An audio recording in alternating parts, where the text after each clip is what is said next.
శాపంలో ఉన్నావా? చదువుల్లో, ఉద్యోగంలో, పనుల్లో, భారంలో, ప్రతి దాంట్లో ఏం పట్టుకున్నా కలిసి రాదు, ఏం చేసినా కలిసి రాదు, ఎక్కడికి వెళ్ళినా కలిసి రాదు, ఎవరితో మాట్లాడినా కలిసి రాదు, ఏం పని చేసినా కలిసి రాదు. ఎందుకు ఇలాగైపోయింది? ఎవరో ఒకళ్ళు చెప్తారు, నీకు అంత శాపం వచ్చింది, దినాలు బాగలేవు అని. శాపం ఆశీర్వాదంగా మార్చాలని, దుఃఖం సంతోషంగా మార్చాలని, యేసును త్రోసివేసిన ఇంట్లోనికి యేసుప్రభు రావాలని కోరుతున్నాడు. పిలిస్తే కదండి రావాలా? పెద్ద కుమారుని వాళ్ళు ఇంకెంతకాలం బయట ఉంటావు? ఎంతకాలం పొలంలో ఉంటావు? ఎంతకాలం ఇంకా వెలపటే ఉంటావు? తండ్రి దగ్గరికి వచ్చి సంతోషించాలని తండ్రి కోరుతున్నాడు.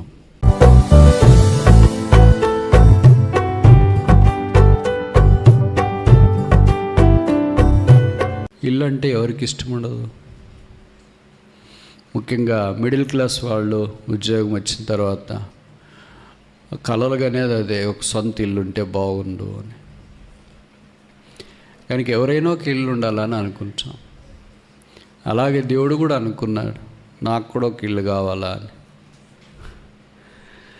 సియోను కొండ మీద అనగా యేసు ప్రభు రక్తం ద్వారా కడగబడిన ప్రజల యొక్క సమూహమే ఆ పరిశుద్ధ పట్టణం, ఆ సియోను కొండ, యెరూషలేము కొండ. కొత్త నిబంధనలు ఇవే మనకు జ్ఞాపకం చేయబడుతుంది. కనుక యేసుక్రీస్తు ప్రభువారు ఈ దైవ ఏర్పాటును అనుసరించి మనలందరినీ ఆత్మ సంబంధమైన గృహముగా ఇల్లుగా చేశాడు. అది యేసు ప్రభు రక్తము ద్వారా జరిగిన ప్రక్రియ. యేసు రక్తం లేకపోతే ఇలాగ చేరవచ్చడం అసంభవం. కనుక ఆయన రక్తము, బలి, త్యాగము, సిలువ సమస్త మానవ కోటికి ఆశీర్వాదం, ఆధ్యాత్మికమైన మేలు. ఏంటో ఇల్లు ఏం మనకు జ్ఞాపకం చేస్తుంది? ఒక 5 విషయాలు కనీసం మీకు తెలిసినవే, పరిచయం ఉన్నవే జ్ఞాపకం చేయటానికి వచ్చే ప్రయత్నం చేస్తాం. మొదటిది, ఇల్లు అనే కాన్సెప్ట్, దేవుని ఇల్లు అనే కాన్సెప్ట్. ఆదికాండం 28వ అధ్యాయంలో యాకోబుకు దేవుడు ఆ రాత్రి చూపించినాడన్న సంగతి మనకు పరిచయం. అందుకే ఆ ఇంటికి ఆయనే పేరు పెట్టాడు. జెనసిస్ చాప్టర్ 28:17, ఆదికాండం 28:17. భయపడి, ఈ స్థలం ఎంతో భయంకరము, ఇది దేవుని మందిరమే కానీ వేరొకటి కాదు. 16వ వచనం, యాకోబు నిద్ర తెలిసి నిశ్చయముగా యెహోవా ఈ స్థలమందున్నాడు. దేవుని ఇల్లు అంటే మొదటిది డివైన్ పర్సన్, దేవుడే అక్కడ ఉన్నాడు. If God is not there, it can never be God's house. దేవుడే లేకపోతే దేవుని ఇల్లు కాదు. నిశ్చయముగా, అష్యూరెడ్లీ, ష్యూర్లీ ఉన్నాడో లేదో తెలీదు అని కన్ఫ్యూషన్ మైండ్తో చెప్పేవాడు కాదు. నిద్రలో ఉన్నాడులే ఏదో చెప్పేసాడా అనుకోవటానికి వీల్లేదు. ఆయన నిద్రలో ఉన్నా, నిద్ర తెలిసి లేచినా, ఆయన నోట్లో నుండి బయటకు వచ్చిన మాట నిద్ర అయిపోయిన వెంటనే మనకైతే రకరకాల మాటలు గుర్తొస్తాయి. తలుపు వేసినారా, తలుపు తీసినారా, వాచ్ పెట్టినారా, ఫ్యాన్ వేసినారా, ఫ్యాన్ ఆఫ్ చేసినారా, వాడెక్కడ, వీళ్ళు ఎక్కడ, అందరికి గుర్తొస్తాయి. ఆయనకి నిద్ర లేచిన వెంటనే గుర్తొచ్చింది ఏంటంటే గాడ్ ఈజ్ హియర్, దేవుడు ఉన్నాడు. ఆ మాట మన నోట్లో నుండి నిద్ర లేచిన వెంటనే వస్తే ఎంత బాగుండు. ఇది దైవ భాష, it's divine language. Only people who received the divine person will have divine language. దేవుని ఎవరైతే అనగా యేసుని ఎవరైతే అంగీకరిస్తారో వారికి మాత్రమే ఈ భాష వస్తుంది. అంగీకరించిన వాళ్ళు ఈ భాష మాట్లాడలేరు. అంతదాకా ఆయనకు ఇంత అనుభవం లేదు, ఎప్పుడు కనిపిస్తుంది. కనుక దేవుని ఇంట్లో మొదట దేవుడు ఉన్నాడు, divine person. The existentialism of divine person is a sure indication that it is the house of God. ఇంకా ఎవరైనా యేసుని అంగీకరించకుండా పాపక్షమాపణ, మారు మనసు పొందకుండా ఉంటే యేసు ప్రభువుని అంగీకరించాలని మేము ప్రేమతో మనవి చేస్తున్నాం. పాత నిబంధనలో దేవుడు ఉన్న స్థలం ఒక స్థలం, కొత్త నిబంధనలో అలా కాదు. బైబిల్లో రాయబడితే వచ్చింది 1 కొరింథీ 3:16, "Know not that ye are the temple of the Lord and the Holy Spirit dwelleth in you." మీరు దేవుని ఆలయమై ఉన్నారనియు, దేవుని ఆత్మ మీలో, in you, not outside you, నివసిస్తున్నాడని మీరు ఎరగరా? కనుక దేవుడే మనలో నివసించాలని సంకల్పించినాడు. కానీ కొత్త నిబంధనలో యేసు ప్రభువుని ఎరిగిన వారి హృదయమే దేవాలయం. యేసు ప్రభువుని ఎరగకపోతే అది దేవాలయం కాదు, చెప్పమంటారా ఏంటని? దయాలాలయం. నేను చెప్పేది కాదు, బైబిల్లోనే రాసినారు ఈ మాటలు. కనుక ఇంకా నువ్వు యేసును అంగీకరించకుండా పాపక్షమాపణ పొందకుండా ఉంటే బహుశా మీరు పుట్టినప్పుడు నుండి ఇక్కడికే వస్తున్నారేమో, లేకపోతే మీ భాషలో చెప్పాలంటే ఇక్కడే పుట్టారేమో, ఇక్కడే పెరిగారేమో, ఇక్కడే బాప్తిసం, ఇక్కడే అన్ని కార్యక్రమాల్లో పాలు పొందుతున్నారేమో. All good, but the best thing is you should have a relationship with Jesus Christ. ఇవన్నీ మంచివే, మందిరికి రావడం మంచిదే, ఇక్కడే పుట్టడం మంచిది, ఇక్కడే పెరగడం మంచిదే, ఇక్కడ అన్ని కార్యక్రమాల్లో పాలు పొందడం ఇవన్నీ మంచిదే. యేసు ప్రభుతో దైవికమైన సంబంధంలోనికి రావాలని ప్రభు కోరుతున్నాడు. అందుకే యేసు ప్రభు ఈ భూమి మీదకి దిగి వచ్చినాడు. పాపం లేనివాడిగా జన్మించి జీవించి శిలువలో మన కొరకు పాపముగా చేయబడి రక్తము కార్చి చనిపోయి సమాధి చేయబడి తిరిగి 3వ దినాన్ని లేచి పరలోక స్థలములో మహామహుని కుడి పార్శ్వమున ఆసీనుడైన ఈ రక్షకుడు మనందరి పాపముల కొరకై పరిహారం చేసినవాడు. బైబిల్ సెలవిస్తుంది, యేసు రక్తం ప్రతి పాపం నుండి మనల్ని కడిగి పవిత్రులుగా చేయను. ప్రభువైన యేసునందు విశ్వాసం ఉంచుము, అప్పుడు నీవును నీ ఇంటి వారును రక్షణ పొందుదురు. డివైన్ పర్సన్, దేవుడు దైవత్వము కలిగిన యేసు ప్రభు వారు ఉండే స్థలం. రెండవది ఆదికాండం 28:17 ఇందాక చదివాం కదా మనం. నిశ్చయముగా దేవుడు ఈ స్థలమందున్నాడు. It's not only a place of it's not only a divine person but the divine place. దేవుడు ఉన్న స్థలం అంటే నేను ఈ మాట చెప్తే మీరు అనొచ్చు, మా ఇంట్లో లేడా, ఇరుగు పొరుగు లేరా? కొంతమంది ఇంట్లో రక్షణ లేని వాళ్ళు కూడా మనం మందిరానికి వెళ్తామంటే ఎందుకు వెళ్తారు అంటే దేవుడిని ఆరాధించే. ఏం దేవుడు ఇక్కడ లేడా? ఉన్నాడు అక్కడ. ఎవరు లేరని చెప్పారు అక్కడ. బైబిల్ ఏం సెలవిస్తుందంటే మత్తయి సువార్త 18:20లో, ఎక్కడ 2-3 నా నామమున కూడియుందరో అక్కడ నేను వారి మధ్య. మూల కాదు, క్రైస్తవానికి మూలలు ఉండవు, మధ్య ఉంటాయి. అందుకే ఆయన మధ్యలో ఉన్నాడు, మధ్యలో సిలువ వేయబడ్డాడు. శిష్యులు కూడా ప్రత్యక్షమైనప్పుడు మధ్యలో నిలచి పీస్ బీ అంటు యు, సమాధానము కలుగునుగాక. ఆయన అన్నిటికీ మధ్యవర్తి అనే సంగతి మనకు పరిచయం. కనుక యేసు ప్రభు వారు ఉన్నాడు. ఇందుగలడు అందులేడని సందేహము వలదు, ఎందెందు వెతికినా అందందగలడు ఆ యేసునాథుడు. కనుక అక్కడ లేడు ఇక్కడ ఉన్నాడు అని కాదు కాన్సెప్ట్. మనతో పాటు కొంతమంది కలిసి వచ్చేవాళ్ళు ఇక్కడ ఉన్నారు, వాళ్ళు మన ఇంటికి రాలేరుగా. అందుకని అందరు కలిసి రావటానికి ఒక మందిరం ఏర్పాటు చేసుకున్నాం. దీన్నే ప్లేస్, డివైన్ ప్లేస్, దేవుని మందిరము అని అంటాం. మూడవది చూస్తే యెషయా గ్రంథం 2వ అధ్యాయం, బుక్ ఆఫ్ ఐజయా చాప్టర్ 2 2వ వచనం. Isaiah chapter 2 verse 2. అంత్య దినములలో పర్వతములపైన యెహోవా మందిర పర్వత శిఖరమున స్థిరపరచబడి కొండల కంటే ఎత్తుగా ఎత్తబడును. ప్రవాహం వచ్చినట్లు సమస్త జనులు దానిలోనికి వచ్చేది. ఎందుకని? భోజనం పెడతారా, డబ్బులు ఇస్తున్నారా? కింద రాశారు ఎందుకని అనే దానికి జవాబు.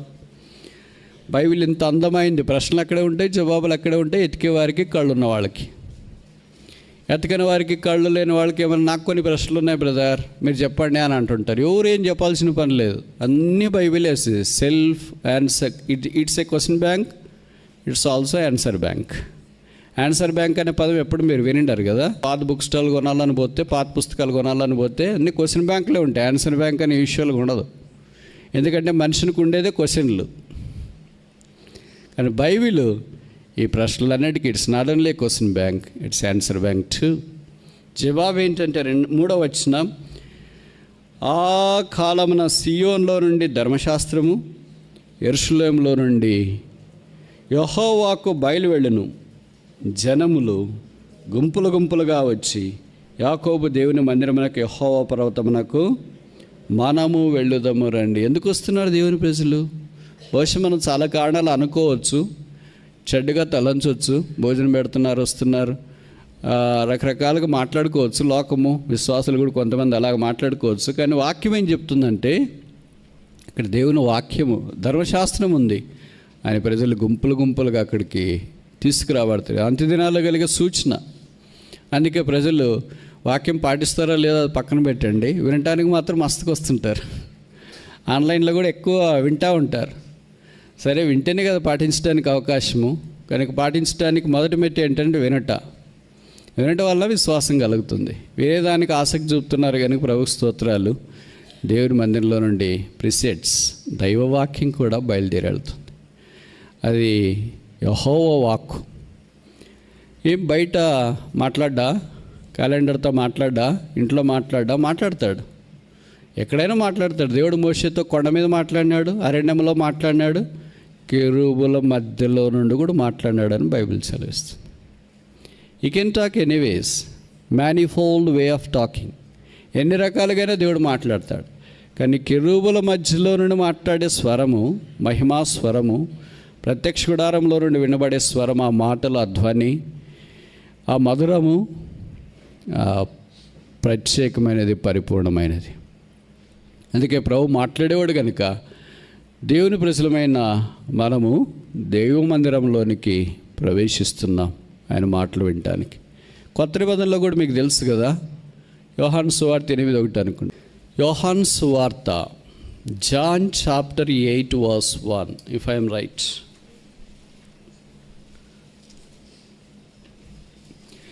యేసు ఒలీవల కొండకు వెళ్ళను. తెల్లవారుగానే యేసు తిరిగి దేవాలయంలోనికి రాగా ప్రజలందరూ ఆయన యుద్ధకు వచ్చారు కనుక ఆయన కూర్చుండి వారికి బోధించుచుండెను. ఆయన దేవాలయంలోనికి రాక, రాత్రి ఎక్కడున్నాడు? కొండ మీద ఉన్నాడు. పగలు ఎక్కడున్నాడు? దేవాలయంలో ఉన్నాడు. తెల్లవారు మార్నింగ్ మెడిటేషన్స్ ఇవి. తెల్లవారు ఇంక నిద్ర లేచిన వెంటనే మనకు చాలా పనులు ఉంటాయి. బెడ్ కాఫీ తాగాల, ఇంకా రకరకాల పనులన్నీ పెట్టుకుంటాం. కానీ ఇక్కడ బైబిల్లో రాయబడింది ప్రజలందరూ వచ్చినారు. ఎట్లా వచ్చినారు మరి? పనికి పోయేవాళ్ళు ఉంటారు కదా, ఉద్యోగానికి వెళ్ళేవాళ్ళు ఉంటారు కదా, ఆన్లైన్ వర్క్ చేసేవాళ్ళు ఉంటారు కదా, క్లయింట్తో దూరదేశాలకు పనిచేసే వాళ్ళకి అది డిఫరెంట్ టైమింగ్ జోన్ సెట్ కాదు కదా. అందరు ఎట్లా వచ్చినారు? యేసుప్రభు ఎక్కడుంటే అక్కడ వస్తారు ప్రజలు. ఎందుకు వచ్చినారు మీరు చెప్తారు, నేను చెప్పాలా? వాళ్ళు ఏమనుకున్నారంటే, there is nothing greater than a person called Jesus Christ. There is no dearest place on the earth other than the house of the Lord. And there is nothing in this world that can be heard other than apart from the word of God. అందుకనే దేవుని ప్రజలు తెల్లవారుజామున, మనం సాయంకాలం రమ్మంటేనే కష్టం, తెల్లవారుజామున రమ్మంటే ఇంతమంది వస్తారా? భక్సింగ్ గారు యాక్టివ్గా ఉన్న దినాల్లో బయట నుండి వచ్చే దైవ సేవకులు ఇవ్వడానికి పెద్దోళ్ళు ఉంటే మార్నింగ్ మెడిటేషన్స్ అని ఎబ్రోన్లో మీటింగ్ పెట్టేవాళ్ళు. ఆఫీస్కి వెళ్ళే వాళ్ళకి అనుకూలమైన ఆ టైంలో అప్పట్లోనే చాలామంది వచ్చేవాళ్ళు. దైవవాక్యం ఉదయకాలం వినడం ద్వారా కనీసం మన చెవులు పవిత్రమైతే, హృదయం పవిత్రమైతే, జీవితం పవిత్రమైతే. నేను చెప్పే మాటలు కాదు, బైబిల్లో రాశారు. యోహాను సువార్త 15వ అధ్యాయం verse 3, John chapter 15 verse 3. నేను మీతో చెప్పిన మాటను బట్టి మీరిప్పుడు, దేవుని వాక్యం ఎందుకు వినడానికి మందిరానికి వస్తున్నాం ఇప్పుడు చెప్పండి? ఎట్లా చెడిపోయామో ఇక్కడికన్నా పోయి పవిత్రమైదామో అని. దేవుని వాక్యానికి ఆ శక్తి ఉంది. ఎలాగ చేస్తే తెలియదు. It's a mysterious way has to how the Lord's word works bring it sanctification our lifes. మన జీవితంలో పవిత్రతను ఎలాగ తీసుకుని వస్తుందో మనం ఎరగంగానే దైవవాక్యం వినడం వల్ల విశ్వాసం అధికం కావడమే మాత్రమే కాకుండా పరిశుద్ధత. One side we have faith, on the other side we have sanctification. As the coin has both sides, both valid. The profit of hearing, listening to the word of God has both sides, both valid. On one side, God talks to us. On the other side, He purifies us. Purification is the process that is done as we listen to the word of the Lord attentively. అందుకే వినండి వినండి, అక్కడ చూడద్దు ఇక్కడ చూడొద్దు అని ఎందుకంటామంటే ఏదైనా బాగుపడుతున్నాం, హృదయం తెల్లగవుతుందేమో అని మీరు అనుకుంటారు. ఆయనతో చెప్పేటాడా ఏంటి అని చెప్తే మేమెందుకు వినము అని అనుకుంటా ఉంటారు. 4వ చూస్తామా, ఇది కూడా మనకు పరిచయమైన లేఖన భాగమే. 1 Timothy chapter 3 verse 15. తిమోతికి రాసిన మొదటి పత్రిక 3వ అధ్యాయము 15వ వచనం. దేవుని మందిరంలో అనగా జీవం గల దేవుని సంఘములో జనులేలాగా ప్రవర్తించవలనో అది నీకు తెలియవలనని ఈ సంగతి నీకు వ్రాయిచున్నాను. ఆ సంఘం సత్యమునకు స్తంభమును ఆధారమునై ఉన్నది. దీనికి ఏం పేరు పెడదాం? ఈ 3 చెప్పి ఇప్పుడు చెప్తున్నానంటే మీరు గెస్ చేయాలని అర్థం.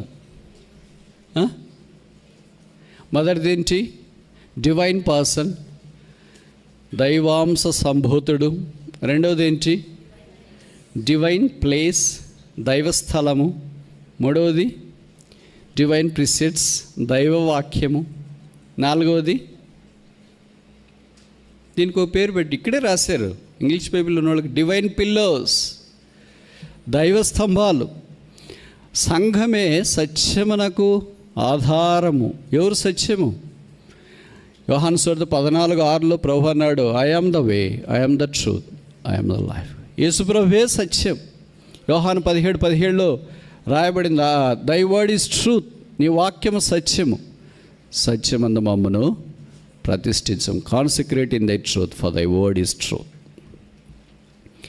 యేసుప్రభు యొక్క వాక్యమే సత్యం.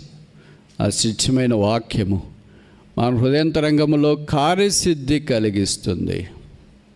కనుక సంఘముకు వస్తున్నాము, దేవుని మందిరానికి వస్తున్నామంటే ఏమని అర్థము? స్తంభాలు ఉండే స్థలానికి వెళ్తున్నాం. దేవుని మందిరానికి వెళ్తున్నామంటే ఏమని అర్థము? చెప్పరేంటి? స్తంభాలు లేని స్థలంలో ఉన్నామని అర్థం. స్తంభాలు లేకపోతే ఏమైద్ది? హుద్దుద్ లాంటిది వచ్చినా, సైక్లోన్ వచ్చినా, మొన్న వచ్చింది కదా, తుఫాన్ వచ్చినా, ఎలాంటివి వచ్చినా అంత ఒక్కసారిగా టెంట్ కొట్టుకుపోద్ది. అంటే కష్టాలు, ఇబ్బందులు, పోరాటాలు ఇలాంటివి వచ్చినప్పుడు నీకు సహాయము ప్రార్థించేవారు. సంఘంకి వస్తే సంఘం నీ కొరకు ప్రార్థిస్తుంది, సంఘము నీ కొరకు పరిచర్య చేస్తుంది, సంఘము నిన్ను బలపరుస్తుంది. ఆ స్తంభాలు నిలబడటానికి ఊతమిస్తాయి. అందుకే దేవుని జనమా, దేవునింటికి రాకుండా మానేయద్దండి. ఎవరో మాలాంటి వాళ్ళని చూసి మానేయద్దు. ఎందుకంటే మీరు మాలాంటి వాళ్ళని చూసి రక్షణ పొందలేదుగా. ఒకే ఒక్కరిని చూసి రక్షణ పొందినారు, ఆయన పేరే యేసు. ఆయన వల్ల మీరు రక్షణ పొందినప్పుడు ఏమనుకున్నారు? జీవితంలో ఏది జరిగినా పర్వాలేదు, ఆయన కొరకు బతుకుతా, ప్రాణం పోయినా పర్వాలేదు అనుకున్నారు. రోజులు గడిచే కొలది మాలాంటి వాళ్ళని చూసి ఆయన ఏం బాగున్నాడా, ఈమెం బాగుందా, వాళ్ళు ఏం బాగున్నారు, వీళ్ళు ఏం బాగున్నారా, వాళ్ళందరూ బాగలేరు కనుక నేను ఎలాగో బాగలేను, ఇంక మందిరానికి ఎందుకు వెళ్ళడమో అని అనుకుంటా ఉన్నారు. మీరు బాగలేరు కనుక బాగుపడతారని ఇక్కడికి రమ్మని చెప్తాం. ఇక్కడికి వెలబటుంటే స్తంభములు లేని స్థలంలో ఉన్నట్టే. ఏదో ఆఖరి చూసి ముందుకెళ్ళటానికి ప్రయత్నం చేస్తామా? ఈ దైవికమైన స్తంభాలు కలిగింది దేవుని యొక్క సంఘం. అంతా ఇదే ఉంది, అవసరమైంది లేకపోతే ఏం చేస్తాం? కీర్తనలు 122వ కచ్చి, యెహోవా మందిరమునకు వెళ్ళుదమని జనులు. దీనికి ఒక పేరు చెప్పండి. Divine people. జనులు చదివినాం కదా. ఇప్పటికి 5 విషయాలు చూసినాం డివైన్ సంగతులు. మొదటిది డివైన్ పర్సన్, దైవాంశ సంభూతుడు దేవుడు. రెండవది డివైన్ ప్లేస్, దేవుడున్న స్థలం. మూడవది డివైన్ ప్రిసెట్స్, దైవ వాక్కు, శాసనము. నాలుగవది డివైన్ పిల్లర్స్, దైవ మందిరంలో ఉన్న స్తంభాలు. ఐదవది ఆఖరిది డివైన్ పీపుల్, అక్కడ దేవుని ప్రజలు ఉన్నారు. వాళ్ళు 122వ కీర్తన కూడా దావీదు రాసింది. ఆయనకు బహుశా ఆరోగ్యం బాగాలేదేమో, మందిరానికి వెళ్ళకుండా ఇంట్లో ఉన్నాడు. కొంతమంది మందిరానికి వెళ్తూ అన్న ఎలాగ ఉన్నాడో చూస్తామని వచ్చినారు. వచ్చి వాళ్ళు పలకరిస్తూ ఉంటే ఎక్కడికి వెళ్తున్నారమ్మా అని అడిగాడు. అయ్యో మందిరానికి వెళ్తున్నామన్నా అని అన్నారు. I was glad when they said unto me let's go to the house of the lord. ఒక రాజుకు సంతోషం కలిగించేది ఏంటి? ఇది తప్ప అన్నీ కలిగిస్తాయి. వజ్ర వైడూర మరకత మాణిక నీళ్ళ కెంపుల పచ్చలన్నీ తీసుకుని వచ్చినామంటే రండి ఇక్కడ వేయండి అంటారు. రాజ్యం తీసుకొని వచ్చినామంటే రండి, శత్రువు యొక్క తలం తీసుకొని వచ్చినామంటే రండి, శత్రురాజ్యం తీసుకొని వచ్చినామంటే రండి. రాజుకు సాధారణంగా ఇలాంటివన్నీ సంతోషం కలిగిస్తాయి. కానీ ఈ రాజు భిన్నమైన వాడు, ఇశ్రాయేలీయుల మధుర గాయకుడు, దేవుని చేత అభిషేకించబడినవాడు, దైవాత్మ సంభూతుడు. కనుక I was glad when Goliath was killed అని చెప్పలేదు. I was glad when I married. No. మనమైతే ఎప్పుడు మీకు బాగా సంతోషంగా ఉన్నారో ఒకసారి చెప్పండి. పెళ్ళైన దినమండి. తర్వాత దావీదు is all together a different man. ఆయన ప్రత్యేకమైన భిన్న వ్యక్తి. మనకుండే సంతోషాలు ఆయనకి ఉండవు, ఆయనకుండే సంతోషాలు పొరపాటున విషయం అంతా కూడా మనకు ఉండదు. ఇవాళ మందిరానికి పోదామని వచ్చి మనకి చెప్పిన, ఎందుకు పోతావు, అక్కడ ఎవరు ఉన్నారు, అంత ఘోరమైన వాళ్ళే, వాళ్ళ సంగతి నీకు తెలియదు కదా, కూర్చో, టీ తాగుతావా, కూర్చోబెట్టి క్లాస్ పీకి వాళ్ళ మైండ్ ఖరాబ్ చేసి వాళ్ళు ఇంకొకసారి మందిరం అంటే మాటే వాళ్ళకి ఇబ్బంది కలిగించేటట్లు బహుశా ఫుల్గా మన పరిచయం చేసి ఇప్పుడు వెళ్ళండి, ఇంకేం వెళ్తాం అక్క, ఇంత తినిన తర్వాత పర్వాలేదమ్మా వెళ్ళి కూర్చోండి అంటే ఏం కూర్చుంటాం, ఇవే గుర్తొస్తుంది. అంత విషయం పోసినారు కదా. పోయొచ్చా మరి అట్లా చేస్తున్నారు ఏంటి మరి? ఏం లేకుండా అమాయకంగా ఇక్కడ కూర్చోవద్దు. అట్లా చేసిన దాని అంతటికి ప్రభు దగ్గరికి క్షమాపణ కోరుకోవాలా. దావీదు లాంటి మనస్సు. వెళ్తున్నామంటే వెళ్ళండి, మీరు నేను రాలేకపోతున్నాను మా, మీరు వెళ్ళిరండి. విచిత్రం ఏంటంటే ఆ దినంలో ఆన్లైన్ లేదు, లేకపోతే దావీదు ఆన్లైన్లో చూసింటాడు. Don't say no for anybody who wants to go to the house of the Lord. That's not a glad occasion anyway. అది మీకు సంతోషం, మనకు సంతోషం ఇచ్చేది కాదు, ప్రభు ద్వారా మనకు సంతోషం కలిగించేది. దేవుని ప్రజలు గుంపులు గుంపులుగా దైవ సాన్నిధ్యంలోనికి వచ్చట. What is greater joy other than looking the people who come like a flood to the house of the Lord. కనుక దేవుని ఇల్లు నీ ఇంటిని వచ్చిన ఆసక్తి నన్ను భక్షించున్నది. ఎందుకు రావాలా అనేది ఇన్ని సంగతులు చూస్తున్నాం. ఇప్పుడు ఆ దేవుని ఇల్లు ఎలాంటిదో మనం చూడటానికి ప్రయత్నం చేస్తాం. అవి కూడా ఒక 5 చూసి ముగిస్తాం. ఇంకెన్న 5 చెప్తారు అనుకోవద్దండి, టైంలోగా ముగించడానికి ప్రయత్నం చేస్తాం. మొదటిది లూకాసు వార్త 10వ అధ్యాయం, gospel according to doctor Luke chapter 10 verse 34. లూకా 10:34. అతన్ని చూచి అతని మీద జాలిపడి దగ్గరికి పోయి నూనె ద్రాక్షరసం పోసి అతని గాయములను కట్టి తన వాహనం మీద ఎక్కించి ఇక పూటకోళ్ళ వాని ఇంటికి తీసుకొని పోయి అతని పరామర్శించెను. ఇంటికి. ఈ పూటకోళ్ళవాడు మనకు తెలుసు, మామూలుగా మనం వింటూ ఉంటాం ధర్మోపదేశం దైవ మందిరాల్లో. లూకా సువార్తల్లో ప్రస్తావించబడిన ఈ సందర్భం మనందరికీ మంచి సమరయుడు అనే ఉపమానం, దృష్టాంతం పరిచయం. ఒక మనుషుడు యెరూషలేములో నుండి యెరికోకు దిగి వెళుతున్నాడు అనేది తెలుసు. దాదాపు యెరూషలేం నుండి యెరికోకు 15 కిలోమీటర్లు, 15 మైళ్ళు అంటే 20 కిలోమీటర్లు. ఆ దినాలు ఎలాగ వెళ్తున్నాడంటే ఇంక గాడిదలు లేవు, గుర్రాలు లేవు, షేర్ ఆటో లేదు, నడిచిపోతున్నాడు. బహుశా పేదడు అనుకుంటా, ఒకడే పోతున్నాడు. విచిత్రం ఏంటంటే మామూలుగా 2-3 వెళ్ళేవాళ్ళు కదా, అలా కాకుండా ఒక్కడే వెళుతున్నాడు. ఆ యెరికో మార్గం అంటేనే చాలా కష్టతరమైన, అంటే నటోరియస్ ప్లేస్. ఆ నటోరియస్ ప్లేస్కి ఒక నార్మల్ మ్యాన్ నార్మల్ టైంలో బయలుదేరాడు. Normal person how can he goes down all the way to notorious place? పోలేడు, ఉండలేడు. ఉన్నీరు మనం ఉండాలనుకున్నాం. యెరికో అంటేనే మనకు శాపగ్రస్తమని మనకు తెలుసు. యెరికో అంటే పాత నిబంధనలో ఒకళ్ళు, కొత్త నిబంధనలో ఒకళ్ళు మనకు పాపపు అవుతారు. పాత నిబంధనల యెహోషువ గ్రంథం 2వ అధ్యాయంలో చూస్తే రాహబ్ అనే ఒక వేషం మనకు కనిపిస్తుంది. రాహబ్ అంటే ప్రైడ్, గర్వము అని అర్థం. ఆ ఊరే కరుడుగట్టిన ఊరు, నటోరియస్ ఊర్లో ఇంకా ఏముందంటే ఇంకెంత నటోరియస్ అయ్యింది. అలా ఆ ఊర్లో ఉండే వాళ్ళందరూ ఎలాంటి వాళ్ళు అంటే కుంటోళ్ళు, గుడ్డోళ్ళు, చెవిటోళ్ళు, దొంగలు, దోచుకునేవారు, పొట్టోళ్ళు, ఎత్తోళ్ళు, నడ్డోళ్ళు అంత అబ్నార్మల్ పీపుల్ ఆ ఊరు ఉంటుంది. అందుకని ఆ ఊర్లో పెళ్ళికి పెళ్ళికి చేసుకోరు. చాలా మంది పెళ్ళి లేకుండా కూడా ఉంటారేమో ఎరుకల్లో. కొన్ని ఊర్లు అలాగ ఉంటాయి. ఆ ఊరి పేరు చెప్తేనే భయపడతారు వేరే వాళ్ళు. అయ్యో ఆ ఊరు ప్రపోజల్ అయితే వద్దులే బ్రదర్, పెళ్ళి లేకుండా ఇట్లేనన్నా ఉంటాం కానీ ఆ ఊరు ప్రపోజల్ వద్దులే. అలాంటిది ఒకటి ఆంధ్రాలోనే ఉండేది ఇంతకుముందు, ఇప్పుడు కాదు. స్టూవర్ట్పురం అని గుంటూరు జిల్లా, ఇప్పుడు బాపట్ల జిల్లాకు వస్తుంది అనుకుంటా. స్టూవర్ట్పురం అమ్మాయి, స్టూవర్ట్పురం అబ్బాయి అంటే దూరంగా ఉండేవాళ్ళు. బ్రదర్ ప్రైస్లో వెళ్ళేసి వస్తా, ఎందుకంటే that was the notorious story of that place. ఎరుకు కూడా అలాంటిది. అంత ఘోరంగా ప్రజలు జీవిస్తున్న దినాల్లో పాత నిబంధనలోనైతే రాహబు అనే వేశ్య, దేవుడు ఆమెను పట్టుకున్నాడు, వాడుకున్నాడు, ఆధ్యాత్మికంగా సిద్ధపరిచినాడు. యేసుప్రభు యొక్క వంశావళి కొత్త నిబంధనలు మనకు కనిపిస్తుంది. Who will change a city of curse to a city of blessing? Christ. శాపగ్రస్తమైన పట్టణాన్ని ఆశీర్వాద పట్టణంగా ఎవరు మారుస్తారు? యేసు. అలాగే కొత్త నిబంధనలు మనకు కనిపిస్తే లూకాసు సువార్త 19లో జక్కయ్య అని పొట్టివాడు ఉన్నాడు.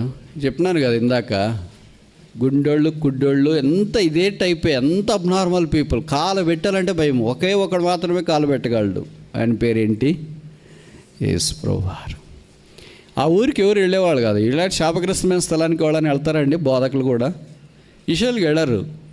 కానీ యేసు ప్రభు నిజమైన బోధకుడు, పైనుండి పంపించబడిన బోధకుడు. అదే ఊరికే వెళ్ళాడు.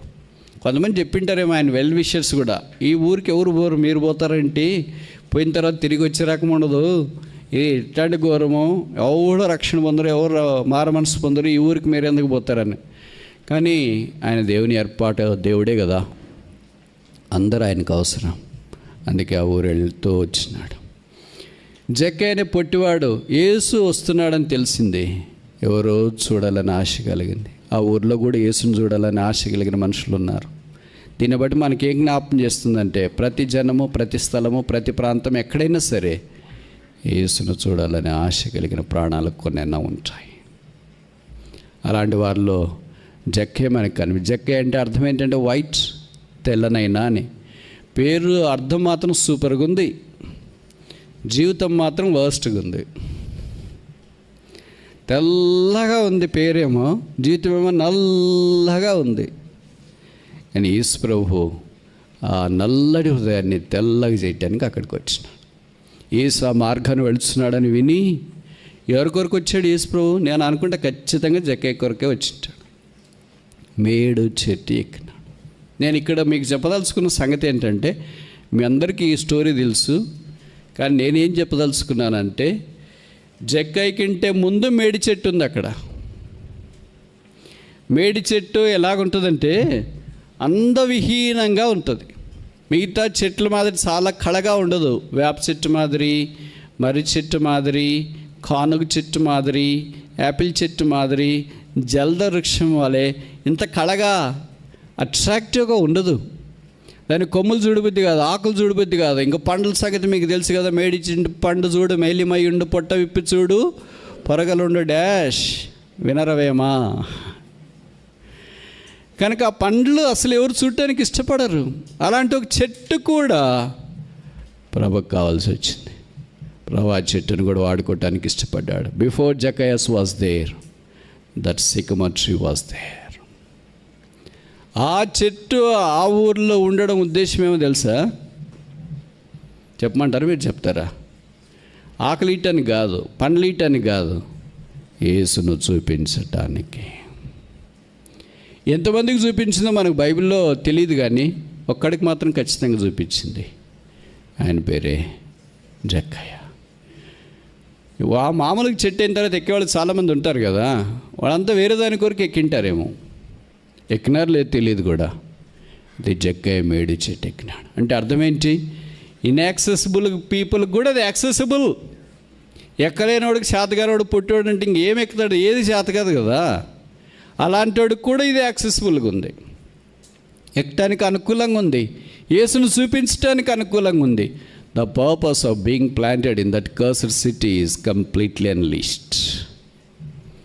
That is God's plan in relation to sycamore tree. మనందరినీ కూడా ప్రభువు మేడు చెట్టు వల్లే ఉండాలని కోరుతున్నాడు. మనం ఏదో చేయాల్సిన పని లేదు. పెద్ద డెకరేటివ్గా, మ్యాగ్నానిమస్గా పెద్ద పెద్ద వృక్షాల వల్లే, తమాల వృక్షము, లెబనాన్ వృక్షము, దేవదారు వృక్షము, మేడి చెట్టు వలె జక్కయ్య లాంటి వారికి యేసును చూడు, యేసును చూడు, యేసును చూడు, యేసును చూడు, యేసును చూడు. చూచిన తర్వాత యేసు ప్రభు జక్కయ్య దగ్గరికి వచ్చినాడు. Jakkayya, make haste come down today, I must abide at the house. Jakkayya త్వరగా దిగి, మేడి చెట్టు పని ఏంటి? నేను కూడా వస్తాను, ఇంటికి భోజనం పెట్టండి అని చెప్పట్లేదు. నేను కూడా మీ సంతోషంలో పాలు పొందుతాను. మేడి చెట్టు ఎక్కట్లేదు, మేడి చెట్టు అక్కడే ఉండిపోయింది. బిలీవర్స్ అందరూ ఇప్పుడు మేడి చెట్టు లాంటి వాళ్ళు. ఎరికోలో అనే ఈ లోకములో యేసును చూడాలనుకునే వారికి చూపించేవాళ్ళు. ఆ కొద్దిగా ఎత్తు చేసేవాళ్ళు అంతే, పట్టుకున్న వాళ్ళకి. ఆ ఎత్తేంటి? యేసు సువార్త. ఆ ఎత్తేంటి? యేసు ప్రభువుని గురించి సాక్ష్యం. ఆ ఎత్తేంటి? సిలువను కూర్చున్న వర్తమానం. ఆ ఎత్తేంటి? సిలువ వాక్యం. ఇదే జరగకపోతే జక్కయ్యలు, ఎరుకోలు అలాగే ఉండిపోతారు. ఆ ఇంటికి సంతోషం రాదు, ఆ ప్రాంతానికి సంతోషం రాదు. యేసుప్రభు అక్కడికి వెళ్ళాడు కనుక ఆ ఇంటికి, ప్రాంతానికి సంతోషం వచ్చినట్లు వాక్యంలో మనం చూస్తాం. Jesus is able to turn the cursed city the city of blessing. శాపగ్రస్తమైన పట్టణాన్ని ఆశీర్వాదకరమైన పట్టణంగా మార్చగలడు. చూడండి, శాపగ్రస్తమైన పట్టణంలో నుండి మనకు తెలిసే కనీసం పాత నిబంధనలు ఒక్క స్త్రీ, కొత్త నిబంధనలు ఒక్క పురుషుడు కనిపిస్తున్నారు. వాళ్ళ పేర్లు మనం పెట్టుకోము, ఎందుకంటే చాలా కారణాలు ఉన్నాయి. But they are they return in the Bible. బైబిల్లో ఉంది. మాలాంటి బోధకులు బోధ చేస్తున్నారు, రాహబుని గురించి చెప్తున్నారు, జక్కయ్యని గురించి చెప్తూనే ఉన్నారు. ఆ పట్టణం యొక్క వైభవం గురించి కాదు, ఆ పట్టణానికి యేసు వచ్చి ఇలాగ మనుషులు మారుస్తున్నాడు. మేము అదే ప్రకటిస్తున్నాం. నువ్వున్న స్థలంలో, నువ్వున్న ప్రాంతంలో యేసుని ఎరగకుండా అలాగే జీవిస్తూ ఉంటే బైబిల్ సెలవిస్తుంది, యేసు రక్షకుడు, పాపుల విమోచకుడు, పాపుల కొరకై భూమి మీదకి దిగి వచ్చినాడు.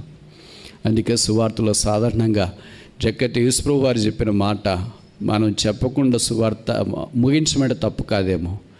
నశించిన దానిని వెదికి రక్షించుటకు మనిషి కుమారుడు ఈ లోకమునకు వచ్చెను. What a gospel అన్లీస్డ్. ఈ మాట సాధారణ ప్రతి సువార్తికుడు ప్రతి సువార్త చెప్పే స్థలంలో చెప్తూనే ఉండి, ఏది గుర్తు రాకపోయినా ఇది గుర్తొస్తుంది. మిగతా సువార్త వాక్యాలన్నీ మర్చిపోయిన ఇది మాత్రం సాధారణంగా మర్చిపోరు. ఆ యేసే మా పాపుల కొరకే ప్రాణం పెట్టడానికి ఈ భూమి మీదకి దిగి వచ్చినవాడు. ఆ యేసుని ఇంకా నిరాకరిస్తూ అవసరం లేదని అనుకుంటే యేసుని స్వీకరించడానికి తీర్మానం చేసుకో. శాపంలో ఉన్నావా? చదువుల్లో, ఉద్యోగంలో, పనుల్లో, భారంలో, ప్రతి దాంట్లో ఏం పట్టుకున్నా కలిసి రాదు, ఏం చేసినా కలిసి రాదు, ఎక్కడికి వెళ్ళినా కలిసి రాదు, ఎవరితో మాట్లాడినా కలిసి రాదు, ఏం పని చేసినా కలిసి రాదు. ఎందుకు ఇలాగైపోయింది? ఎవరో ఒకళ్ళు చెప్తారు, నీకు అంత శాపం వచ్చింది, దినాలు బాగలేవు. దినాలు అన్నీ బాగున్నాయి, అన్నీ బాగలేవు. ఎందుకంటే ఎఫెసీ పత్రికలో దినములో చెడ్డవే అని బైబిల్లో రాశారు. ఇంకొక సందర్భంలో బైబిల్ వేసిన దేవుడు చేసినవన్నీ మంచివే అని రాసినారు. దేవుడు చేసిన దాంట్లో ఒకటేంటి? దినాలు. కనుక అన్ని మంచివి, అన్ని చెడ్డవి. నువ్వు చెడ్డవి అనుకుంటే చెడ్డవి, మంచివి అనుకుంటే మంచివి. కానీ చెడ్డదాన్ని మంచిగా చేసేవాడు ఒకడు ఉన్నాడు. ఆయన పేరే యేసుక్రీస్తు ప్రభు. ఇంతదాకా ఆయనకు హృదయం మీకుండా పర్లేదులే అనుకుంటూ ఉన్నావేమో. యేసు నిన్ను పిలుస్తున్నాడు శాపం ఆశీర్వాదంగా మార్చాలని, దుఃఖం సంతోషంగా మార్చాలని. యేసును త్రోసివేసిన ఇంట్లోనికి యేసుప్రభు రావాలని కోరుతున్నాడు. పిలిస్తే కదండి రావాలా? పిలకుండానే అమరలేదుగా ఎట్లా వస్తారండి అని మనం అనుకుంటాం. జక్కయ్య మా ఇంటికి రమ్మని చెప్పలే, ఎందుకంటే జక్కయ్య తెలుసు మా ఇంట్లోకి ఎవరు రారు, సైతన్ కూడా రాడు అనుకుని ఉంటాడు. అలాంటి ఇల్లు మా ఇల్లు. ఇలాంటి దాంట్లోకి ఇంకేమొస్తాడు యేసుప్రభు, ఆయన పిలవడం ఎందుకని అనుకున్నాడేమో. కానీ యేసుప్రభు అలాంటి వారితో చొరవ తీసుకుని, today I must abide at the house, నేడు నేను నీ ఇంట ఉండవలసిందే. యేసుప్రభు వారే ఇంటికి వచ్చినాడంటే ఎలాగుంటుంది చూడండి. మామూలు పాతకాలం వాళ్ళు చెప్తుంటారు కదా, భక్సింగ్ గారు మా ఇంటికి వచ్చినాడు, ప్రార్థన చేసినాడు, ఇక్కడ కూర్చున్నాడు, ఇక్కడ భోజనం చేసినాడు, మా పిల్లల మీద చేతులు పెట్టి ప్రార్థన చేసినాడు. ఇవన్నీ చాలా మనం ఘనంగా చెప్పుకుంటుంటాం, సంతోషంగా చెప్పుకుంటాం. ప్రభుకు స్తోత్రాలు, వారంతా ధన్యులు. మరి విచిత్రం ఏంటంటే యేసుప్రభువే వచ్చినాడు అనుకో మన ఇంటికి, ఏమంటే సైలెంట్గా ఇట్లుంటామా? భూమి మీద ఉంటామా? భూమి మీద నడుస్తామా? ఎలాగుంటాం మరి? యూట్యూబ్, వాట్సాప్, ఇన్స్టాగ్రామ్ ఒక్కసారి బస్ట్ అయిపోతుంది, వైరల్ అయిపోతుంది. యేసుప్రభు సందర్శించిన ఇల్లు TV9లో చూస్తూనే ఉండండి, నిరంతర వార్తావాహిక ధరవంతి. ఆఫ్టర్ బ్రేక్ జక్క ఇంటికి యేసుప్రభు వచ్చినాడు. ఏరుకోలే ఎంత ధనుడు ఈయన. ఇంత డబ్బు ఉన్నప్పుడు జీవితం సంతోషంగా లేదు, పేరు ప్రఖ్యాతులు ఉన్నప్పుడు సంతోషంగా లేదు, ధనఘనతలు ఉన్నప్పుడు సంతోషంగా లేదు. అయితే యేసు వచ్చిన తర్వాత ఆయన జీవితం మార్చబడింది. ఇక్కడికి ఏరుకో పూటకూళ్ళ వాని ఇంటిని మనకు మొదటి జ్ఞాపకం చేస్తుంది. దీని అంతటికి ఒకే సింపుల్ పేరు పెడదామా? హౌస్ ఆఫ్ గ్రేస్, కృప కలిగిన ఇల్లు. గ్రేషియస్ హౌస్, కృప చూపించే ఇల్లు. అయోగ్యులము, అపాత్రులము ప్రభువారు కరుణించి ఆయన కృపను బట్టి మన హృదయం అనే ఇంటిలోనికి రావాలని కోరుతున్నాడు. రెండవది లూకాసు వార్త 15వ అధ్యాయం. Gospel according to doctor look chapter 15 verse 25. 15:25. లూకా 15:25. అప్పుడు అతని పెద్ద కుమారుడు పొలంలో ఉండెను. వాడు పొలంలో నుండి వచ్చు ఇంటి దగ్గరికి రాగా తండ్రి ఇల్లు.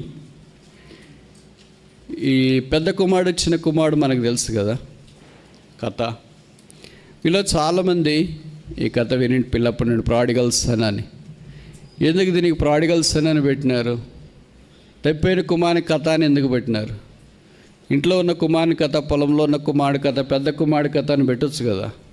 యాక్చువల్గా తప్పినాడు బాగైనాడు. కొంతమంది చెప్తుంటారు, మేము ఎక్కడైనా ఇళ్ళకి పోతే బ్రదర్ మాకు 4 పిల్లలు అందరూ బాగున్నారు బ్రదర్, ఒక్కడే ప్రాడిగల్స్ అన్నా అని.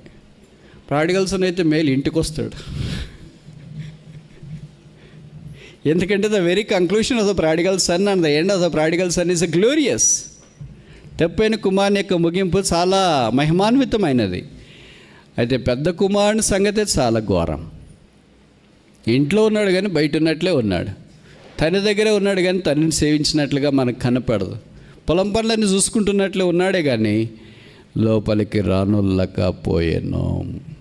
చాలామంది అలాగే ఉన్నారు. మందిరం మానేసిన తర్వాత వాళ్ళ దగ్గరికి విజిటింగ్కి వెళ్ళి ఏంటి రండి వచ్చి వినొచ్చు కదండి వాక్యం, ఎవరు బాగున్నారండి, వాళ్ళు బాగున్నారు, వీళ్ళు బాగున్నారు, ఎవరు బాగలేరు. దాని వల్ల నేను ఇక్కడే కూర్చొని వింటా, యూట్యూబ్లోనే వింటా, ఆన్లైన్లోనే వింటా, అన్నీ ఆన్లైన్లోనే వింటావు, అన్నీ బాగానే చేస్తాం. మీకంటే బాగా వాక్యం చెప్పేవాళ్ళు బయట ఉన్నారు, అవన్నీ నేను వింటున్నాను. వాళ్ళు బయట ఉన్నారు కనుక మాకంటే బాగా వాక్యం చెప్తారని తెలియదా?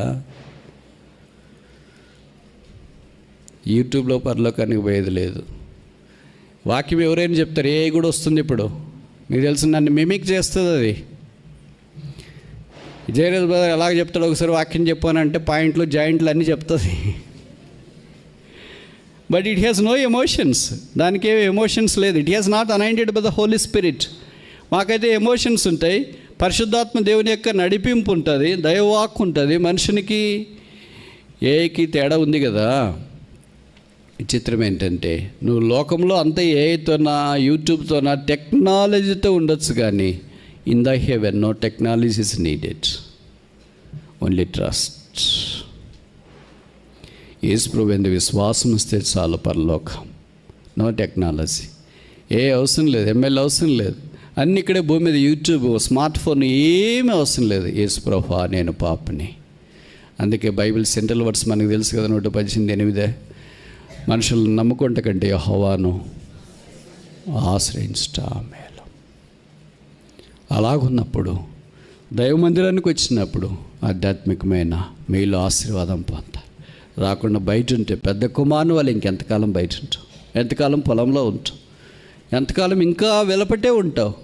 తండ్రి దగ్గరికి వచ్చి సంతోషించాలని తండ్రి కోరుచున్నాడు. జనరస్ హౌస్, సమృద్ధి కలిగిన ఇల్లు, సదుపాయాలు కలిగిన ఇల్లు. ఏ ఇంటికన్నా సొంత ఇల్లు వేరే, మిగతా ఇల్లు వేరే. అది నాకంటే మీకు బాగా తెలుసు. నేను ఇలాగ అడగొచ్చా మిమ్మల్ని? మీలో చాలామంది పనిచేసే ఉద్యోగస్తులు ఉన్నారు కదా, ఎంఎన్సీలో పనిచేసే వాళ్ళు ఉన్నారు. మా ఇల్లు మా ఎంఎన్సీ ఆఫీస్ కంటే బాగుందని వాళ్ళు చేయొద్దండి.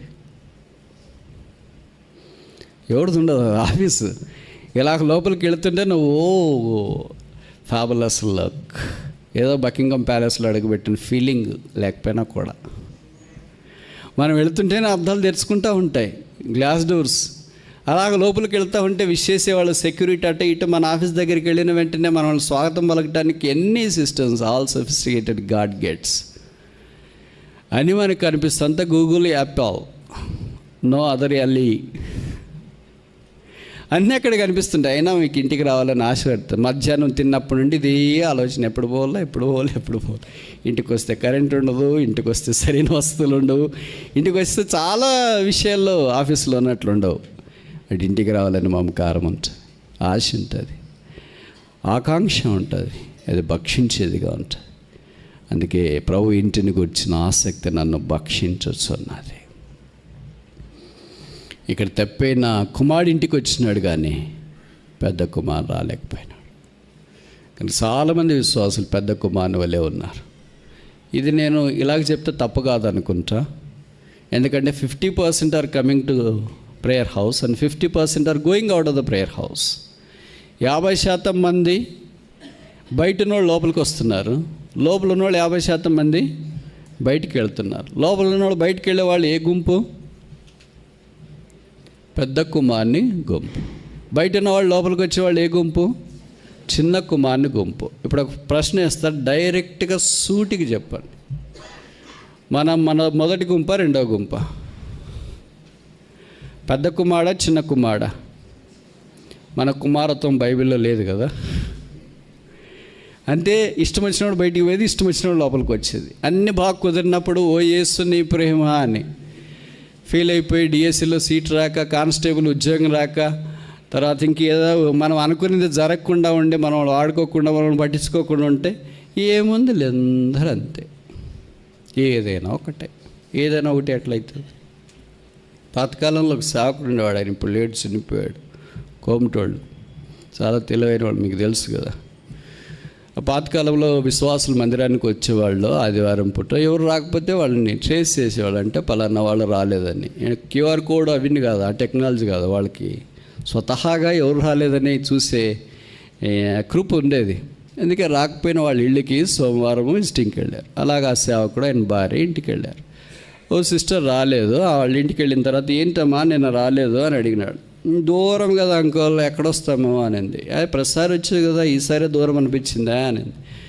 మరి ఎక్కడికి వెళ్ళావు? అక్కడికి రాకపోయి పర్లేదు, ఎక్కడికి వెళ్ళావు అంటే ఇక్కడే పక్కన ఉంది కదా అక్కడికి వెళ్ళాను అని. అదేంటమ్మా దూరమైనా వచ్చేదానివి రాకపోయావా అని. ఏదైనా ఒకటే కదా అంకుల్.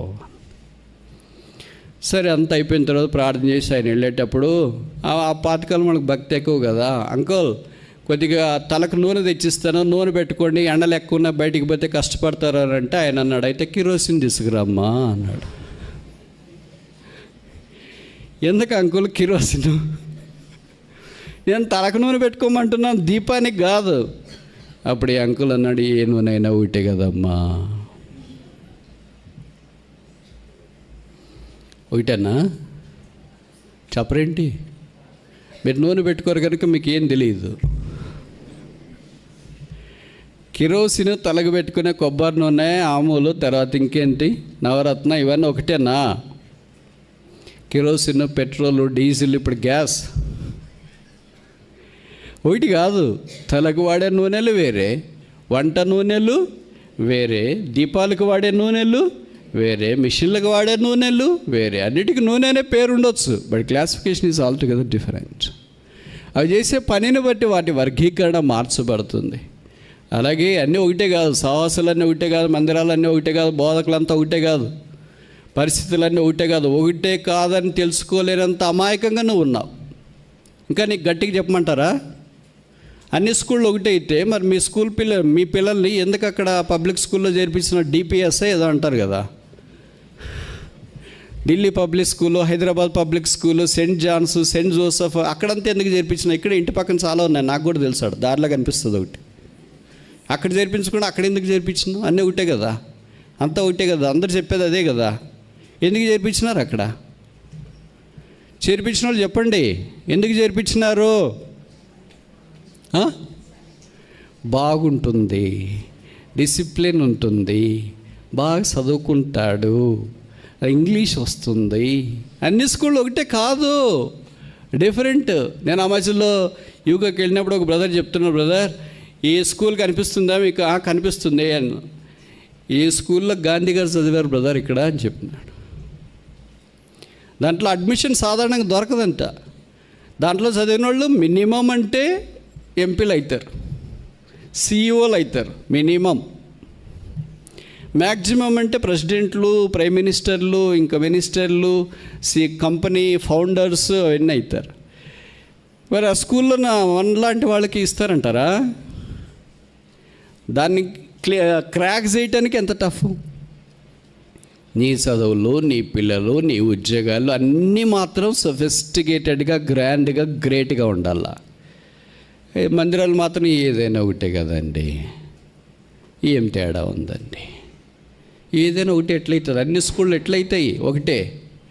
ఇప్పుడు నువ్వు క్రిస్మస్ షాపింగ్ బయటికి వెళ్తావు కదా, చందన బొమ్మన, మాంగళ్య, by one get all free అనేది, అక్కడికి వెళ్ళిన వెంటనే మీకు స్వాగతం పలుకుతారు, రండి మ్యామ్ అని. మమ్మల్ని పట్టించుకునే నాదనే ఉండడు. మేము కూడా వెళ్ళినాం, మా వదినమ్మలతో అక్కడ మమ్మల్ని పట్టించుకోరు వాళ్ళు. రండి మేడం అంటే మేము కూడా వచ్చినాం కదా, డబ్బులు పే చేసింది మేమే. రండి మేడం అని. పర్లేదు లేని వాళ్ళు అంటూ ఉంటే, మేము రేంజ్ ఎంత? రేంజ్ కావాలా? 10,000 రేంజ్ అయితే ఫస్ట్ ఫ్లోర్, 20,000 రేంజ్ అయితే సెకండ్ ఫ్లోర్, 1,00,000 థర్డ్ ఫ్లోర్, 1,000 రూపాయలు ఇక్కడే ఉండండి మేడం వస్తా. అన్నీ ఒకటే కదా, ఏదో ఒకటి కొనుక్కోవచ్చు కదా.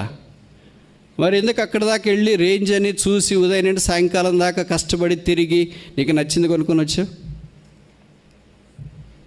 దీనికి మాత్రం నోరు తెరిచి జవాబు చెప్పడానికి రాదు.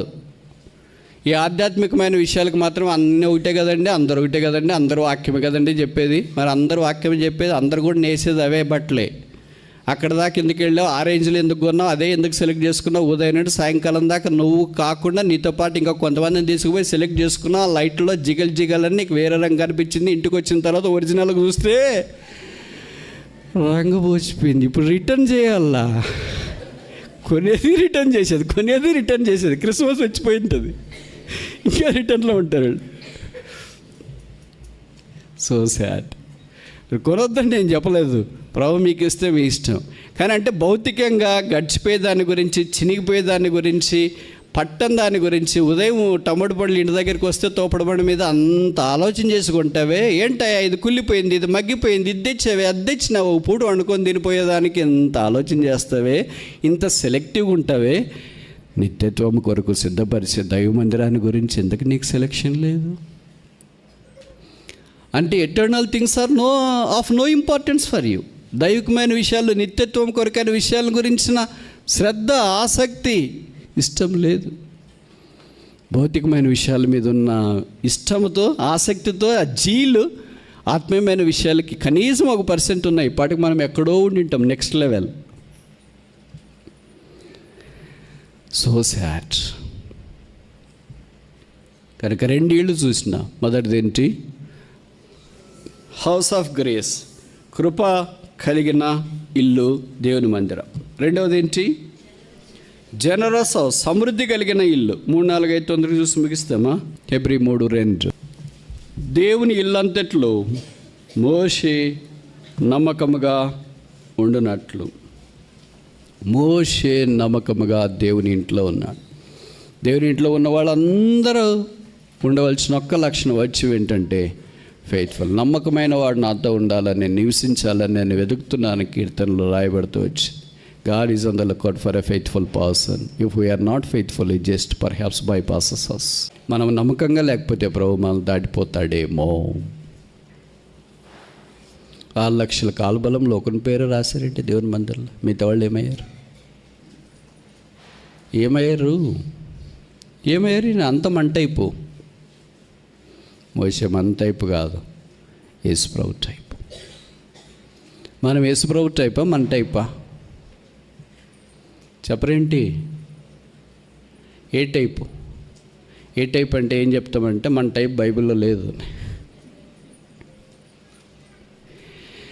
మోషే లాంటోడు, ఆయన is blended with both wit, wisdom and divine characters. దైవ లక్షణాలు, భౌతికమైన జ్ఞానంతో బ్లెండ్ అయినవాడు. బైబిల్లో రాయబడింది ఆయన దివ్య సుందరుడు అని. తెలుగులో చాలా అద్భుతంగా రాశారు. దివ్య ఒక అడ్జెక్టివ్, సుందరుడు ఇంకొక అడ్జెక్టివ్. 2 అడ్జెక్టివ్లు కలిస్తే డబుల్ అడ్జెక్టివ్ దేవుడు కొంతమందికే వాడాడు. మనకు ఒక అడ్జెక్టివ్ కూడా ఉండదు. విశేషణం అనేది మనకు కనిపిస్తుంది.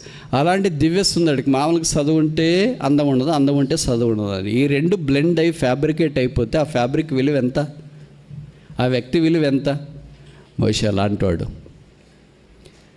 అందుకని అంతఃపురంలో పెంచబడుతూ సిద్ధపరచబడుతూ వచ్చి అంతున్నోడికి తగ్గింపు ఎలాగొస్తుందా అని నాకు ఆశ్చర్యం వేస్తుంది. వస్తుందంటారా? మనకి ఏమి లేకుండా ఉంటేనే అసలు మనం ఎవరికి లోబడము. భూమి మీద 1 ఇంచు 2 ఇంచులను పైన నడుస్తుంటాం.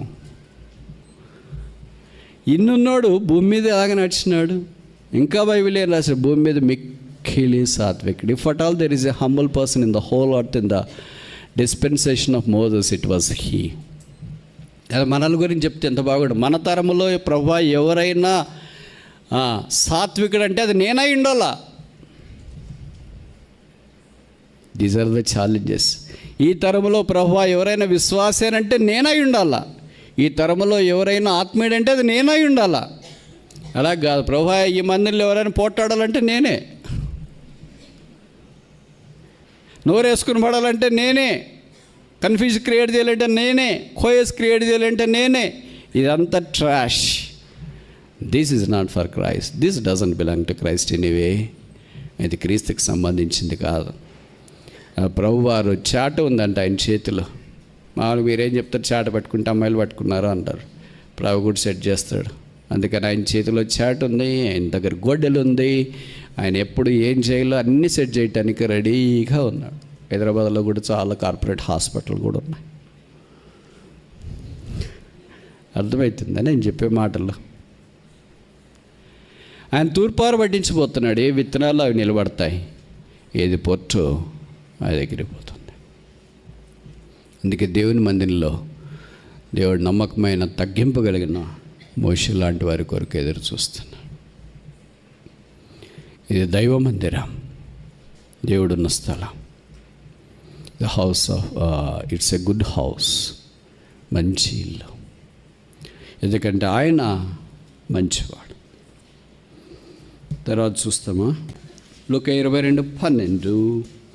అతడు సామాగ్రి గల ఒక గొప్ప మేడగది మీకు చూపించును, అక్కడ సిద్ధపరచడని వారితో చెప్పాను. Great house. ఆయన ఇల్లు గొప్పది. యేసు ప్రభువు తన శిష్యులతో ఆఖరి రాత్రి పస్కాన్ని భుజించిన ఇల్లు ఇది. ప్రభువారు చెప్పారు, యెరూషలేముకి వెళ్ళండి, ఒక మనుషుడు నీళ్ళ కూడా మోసుకొని వస్తాడు, ఆయన వెంబడి వెళ్తే ఒక ఇల్లు చూపిస్తాడని. ఇది ఎవరైనా చెప్పే ఇన్స్ట్రక్షన్స్ అండి. ప్రభువారు నేరుగా ఇంటి అడ్రస్ చెప్పుకుంటే మనిషిని చెప్తున్నాడు. ఆయన ఉద్దేశం ఏంటంటే ఇంటికంటే ముఖ్యం మనిషి. అందుకే మనిషిని చెప్పినాడు, ఆయన వెంట పోండి, ఆయన మీకు చూపిస్తాడని. బహుశా ఇల్లు ఆయనదేనేమో. సాధారణంగా బైబిల్లో పురుషులు నీళ్ళు తెచ్చేది కనపడదు, అంటే కడవ మోసుకొని వచ్చేది స్త్రీలే కనిపిస్తుంది. యాకోబు కూడా ఎవరిని చూసినాడు? రాహేలు చూసినాడు, నీళ్లు చేదిపోసి. అలాగే అంతకుముందు వాక్యంలో మనం చూస్తాం కదా, ఎలియాజరు ఎవరిని చూశాడు? నీళ్లు పోసి చూసాడు. యోహాను సువార్త కొత్త నిబంధనలో కూడా 4వ అధ్యాయంలో సమరయ స్త్రీ నీళ్ళు కడుగు తీసుకుని నీళ్ళు. యూజువల్గా స్త్రీలే నీళ్ళు తెచ్చే కల్చర్ ఉంది అక్కడ మిడిల్ ఈస్ట్లో.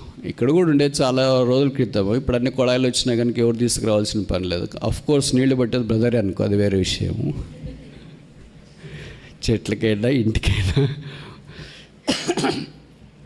కుండలకైనా వాళ్ళ పని ఇది. ఇక్కడ బైబిల్ ఇట్స్ డిఫరెంట్. అంటే ఎవరు స్త్రీలు కుండీలు పట్టుకొని వచ్చేవాళ్ళు కనుక నువ్వు పురుషుడు కనిపిస్తే that's unique. There is no man who carries the water can, నీళ్ల కుండి లేదా నీళ్ళ క్యాన్ ఎవరు పురుషుడు తీసుకెళ్లారు, కనుక అది చూస్తేనే అబ్నార్మల్ అని అనిపిస్తుంది. అలాంటి స్థలానికి వెళ్ళు, లేదా అలాంటి వ్యక్తిని చూడు, ఆయన మీకు చూపిస్తాడు. ఎవరి పురుషుడు, ఎవరి నీళ్ళు? నేను ఎలాగ చెప్తే తప్ప, ఎలాగా? ఆయనే పరిశుద్ధాత్మ దేవుడు, ఆ నీళ్ళే దైవవాక్యం. ఆయనే దేవుని మందిరానికి మనల్ని తీసుకొని వస్తాడు. అపోస్తుల కార్యాలు ఉంది కదా, ఏమని రాయబడుతూ వచ్చింది? అపోస్తుల కార్యాలు 6వ అధ్యాయంలో రక్షణ పొందిన వారిని పరిశుద్ధాత్మ దేవుడు అనుదినము సంఘములో చేర్చుచూ వచ్చాడు. It's not me, it's not you, it's not somebody else who is bringing the saved people in to the house of the lord. దేవుని మందిరావరణంలోనికి తీసుకొని వచ్చేది నీవు నేను కాదు. బహుశా మనం పిలిచిండొచ్చు, మన ఇంటి పక్కన తీసుకొని రావచ్చు, మన కార్లో స్పేస్ ఉందని కూర్చోబెట్టుకొని రావచ్చు, లేకపోతే మనతో పాటు రావడానికి వారు ఇష్టం చూపుతున్నారని మనం వాళ్ళని అకంపెయిన్ చేయించిండొచ్చు. బట్ వాళ్ళలో రావాలనే మనసు కలిగించింది ఎవరు? పరిశుద్ధాత్మ దేవుడు. It's the Holi spirit who propels them. రాకెట్ని ప్రొపల్ చేయడానికి ఇంజిన్ ఉంటుంది, మన కార్ని ప్రొపల్ చేయడానికి ఇంజన్, డీజిల్, ఇవన్నీ పెట్రోల్ ఉంటాయి. అలాగే మనల్ని కూడా ప్రొపైల్ చేయడానికి, లేకపోతే అంతేలికి లోబడే రకం కాదు. అందుకని మనల్ని ప్రొపైల్ చేయడానికి పరిశుద్ధాత్మ దేవుడు ఉంటాడు.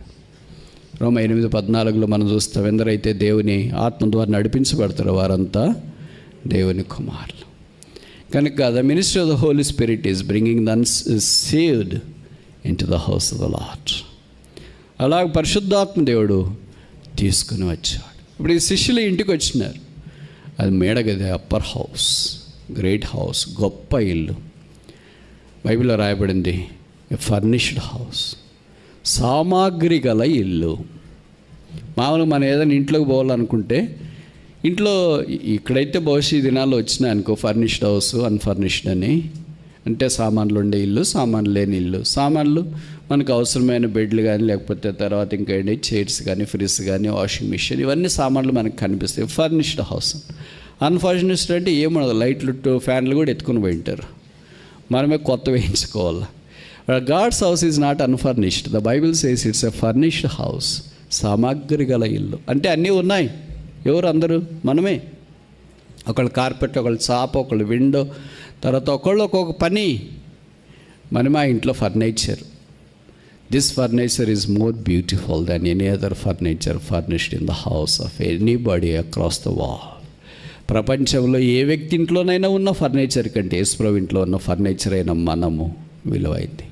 No furniture in the house is brought by blood but by money. ప్రపంచంలో ఉన్న ఏ ఫర్నిచర్ కానీ డబ్బులతోనే కొంటారు, కానీ రక్తంతో కొనరు. ఇదొక్క ఫర్నిచర్ మాత్రం దేంతో కొన్నారు? ఫోన్పే కాదు, గూగుల్ కాదు, బ్యాంక్ ట్రాన్స్ఫర్ కాదు, యేసు రక్తం. కనుక ఈ ఫర్నిచర్ అయిన మనము, కర్టన్స్ కావచ్చు, డోర్ మ్యాట్స్ కావచ్చు, విండోస్ కావచ్చు, ఈ ప్రభు యొక్క పరిచర్లో పాలు పొందుతున్న మనం, దేవుని ఇంట్లో ఉన్న మనము డబ్బులు ఇచ్చి కొనబడిన వాళ్ళం కాదు. పేతురు ఇదే రాస్తారు కదా, వెండి బంగారముల చేతి మీరు కొనబడలేదు, అమూల్యము నిర్దోష నిష్కళమైన రక్తం ద్వారా మనం కొనబడినాము. God's house is furnished.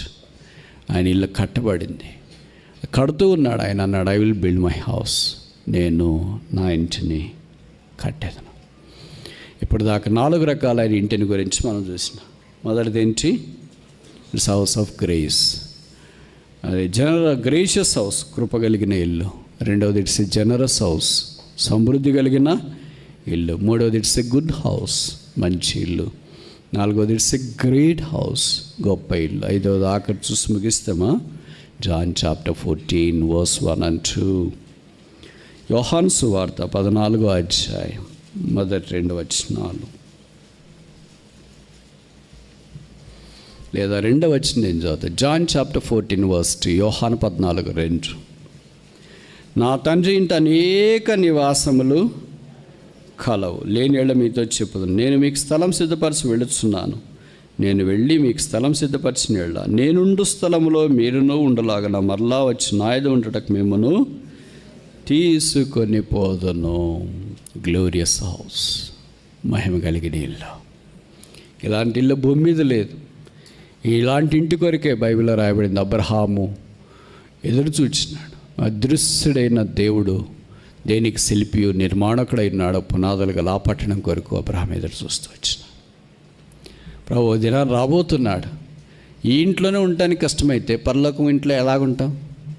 అక్కడ చెప్పడానికి లేదు నేను అక్కడికి వెళ్తా ఇక్కడికి వెళ్తా అని. వెళ్ళాలంటే బయటికి రావాలా, బయటికి వెళ్తే నరకం. కనుక అక్కడ పరలోకపు ఇల్లు, దేవుని ఇల్లు, మ్యాన్సిన్స్, అంతఃపురాలు అని ఇంగ్లీష్ బైబిల్లో వాడబడుతూ వచ్చింది.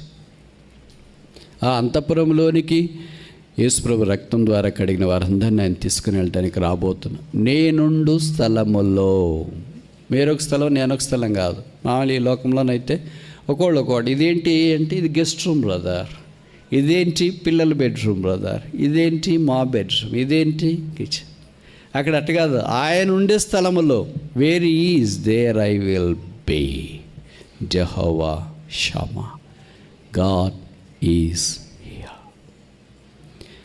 పాపలము పడి చెడిపోయి పాపంలో కొట్టుమిట్టాడుతూ జీవితంలో నెమ్మది లేక జీవిస్తున్న మానవాళి కొరకు లోకరక్షకుడి భూమి మీదకి దిగి వచ్చి నిరాశ్రయులైన మనల్ని రక్షించి కడిగి శుద్ధీకరించి పరలోక రాజ్యంలో వారసులుగా చేసి తన ఇంట్లోకి తీసుకోవటానికి సంకల్పించిన.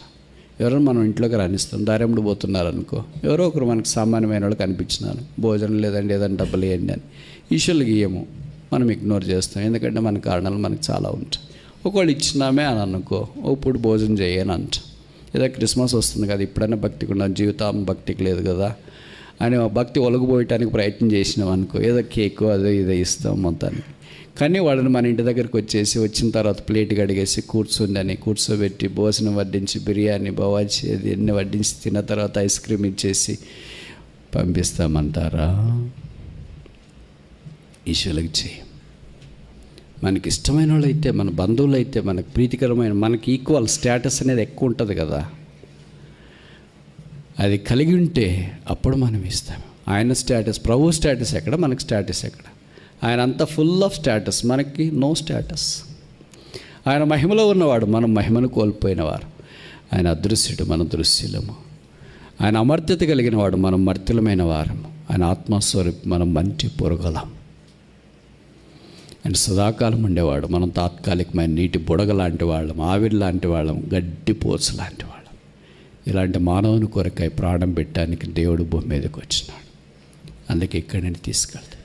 మనము ఆయా స్థలాల్లో వెళ్ళి యేసుప్రభుని గురించి ప్రకటిస్తున్నప్పుడు యేసుప్రభు మారుస్తాడని వాళ్ళు అంటే, మీరేం పైనుండి దిగి వచ్చినారు అని వాళ్ళకి మీరు ఇట్లా చెప్పండి, మేము పైనుండి దిగి రాలేదు. ఎందుకంటే పైనుండి దిగి వస్తే దేవదూతలు అని అంటారు, కింద నుండి పైకి పోతాం. కింద నుండి అన్నీ పైకి పోలేవు. రాకెట్ లాంటి ప్రపల్షన్ ఉంటేనే పైకి పోతుంది. ఎందుకంటే భూమికి గురుత్వాకర్షణ శక్తి ఉండి ఏది పోయినా కిందికి పడుతుంది. కింద నుండి పైకి పోతాం. దాని కొరకు యేసుప్రభు ఈ భూమి మీదకి వచ్చినాడు. అందుకే ఆయన నేను తీసుకెళ్తా అని దేవదూతలకు చెప్పలేదు. అమ్మాయి ఎవరు ఇక్కడ ఉన్నారు, దేవదూతలు ఎవరున్నారు, పిలవరు, గాబ్రియల్ ఉన్నాడా, ఎవరున్నారు, అలాగే చెప్పట్లేదు ప్రభువారు. ఆయన అన్నాడు నేనే పోతా. ఆయనే వస్తున్నాడంటే అర్థం ఏంటి? ఇప్పుడు చూడండి, క్రికెట్లో వాళ్ళని గెలిచినారనుకో, వాళ్ళే వచ్చి మాట్లాడతారు వాళ్ళతో. ఏమని అర్థం? We respect you, we deem that you are part of my family. అంటే ఘనత అది. ఆయన ప్రభువారు మన దగ్గరికి వస్తున్నాడు ఏమని అర్థం? మనం మట్టి పురుగులు, ఆయన మన దగ్గరికి రావడం ఏంటి? మన ఇంట్లో వాళ్ళు మన దగ్గరికి రారు, మన కొడుకు కూతురు మన దగ్గరికి రారు. మీకు తెలుసు కదా, వాళ్ళు రారని రోజు బెడ్ మీద కూర్చొని చెప్తుంటారు, మమ్మీ ఎక్కడున్నావు? కిచెన్లో ఉన్నాను, వంట చేస్తున్నాను, రా. ఏమరా వంట వదిలేసి వస్తే ఇదంతా మాడిపోతుంది, పర్వాలేదురా. పోతే అక్కడ ఏముండదు, ఫోన్ ఆనవాఫో నైట్, డాడీ ఇక్కడ రా, డాడీ ఏదో పనిలో ఉంటాడు. మామూలుగా మా కాలంలోనైతే మమ్మీ డాడీ అని పిలవటానికి కష్టం, ఎందుకంటే పిలిస్తే దెబ్బలు పడతాయి. కనుక దెబ్బలు తినేది మేలా, పిలుచుకోకుండా ఉండేది మేలా. మన పని మనం చూసుకు. ఇప్పుడు అట్ట కాదు కదా, పిల్లలు వాళ్ళే మనల్ని పిలుస్తూ ఉంటారు. మరి ఎందుకు అక్కడి దాకా వెళ్తున్నావు? కొడుకు దగ్గరికి, కూతురు దగ్గరికి నువ్వు చేసి పని వదిలేసి వెళ్తున్నావు. ఏంట్రా ఇక్కడ రా అంటే రాడు వాడు. ఏంటమ్మా ఇక్కడ రా అంటే రారు, నువ్వేరా. లేదు నువ్వు వస్తే రా, లేకపోతే లేదు అనేవాళ్ళు వాళ్ళని ఉంటే చేయొద్దండి. కొడుకు కూతురు పిలుపుకు నేను కరగను అనేవాళ్ళు చేయొద్దండి. అంతే కరిగి మైనం వల్ల అయిపోయి ఇక్కడికి వచ్చినారు. ఎందుకు వాళ్ళ దగ్గరికి వెళ్తున్నావు అంటే, నీ రక్తం పంచుకున్నారు, నీ కొడుకు నీ కూతుర్ని పెంచినావు. అందుకే యేసుప్రభు దేవదూతలు అడుగుతున్నా, యేసుప్రభు ఎందుకు అక్కడికి వెళ్తాం? మేము వెళ్తాం కదా. వద్దు, మీకు తెలుసు, మీకు అదే ప్రాబ్లం. మీతో నా హిస్టరీ తెలుసు కానీ మీకు ప్రాబ్లం. నేనైతే history deleted completely for ever. నేనే వెళ్ళి తీసుకొని వస్తా. అది వాళ్ళకి దేవదూతలే టూ మచ్. మళ్ళీ మీరు వెళ్తారంటారేంటి? దేవదూతలు వాళ్ళకి టూ మచ్ కావచ్చు, but they are my children. వాళ్ళు నా పిల్లలు, నా కొడుకు కూతురు. ఆహా, దేవుని బుద్ధి జ్ఞాన బాహుళ్యములు ఎంత దొడ్డవి. సొలొమోను ప్రార్థన చేస్తున్నాను, ఆకాశ మహాకాశాలు నిన్ను పట్టుజాలవే. పాపాత్మలమైన మా కొరకు భూమి మీదకి వచ్చావు, తిరిగి మధ్యాకాశంలో రాబోతున్నావు, మమ్మల్ని తీసుకుని వెళ్తావు ప్రభువా. ఎవరు రారే మా కొరకు? కుక్కలు కూడా రావే మా కొరకు, ఇరుగు పొరుగు వారే రారే మా కొరకు. నీవు సమస్త వైభవాన్ని అంతటి విడిచిపెట్టి మా కొరకు రాబోతున్నావు. ఎందుకని? తిరిగి ఆయనతో పాటు మనం ఉండాలని, ఆయన ఉన్న స్థలంలో ఉండాలని, ఆ తండ్రి ఇంట్లో ఉండాలని దేవుని యొక్క ఉద్దేశం. దాని కొరకే ప్రభువు మనల్ని సిద్ధం చేస్తున్నాడు. నీ ఇంటిని కూర్చున్న ఆసక్తి నన్ను భక్షించుతున్నది.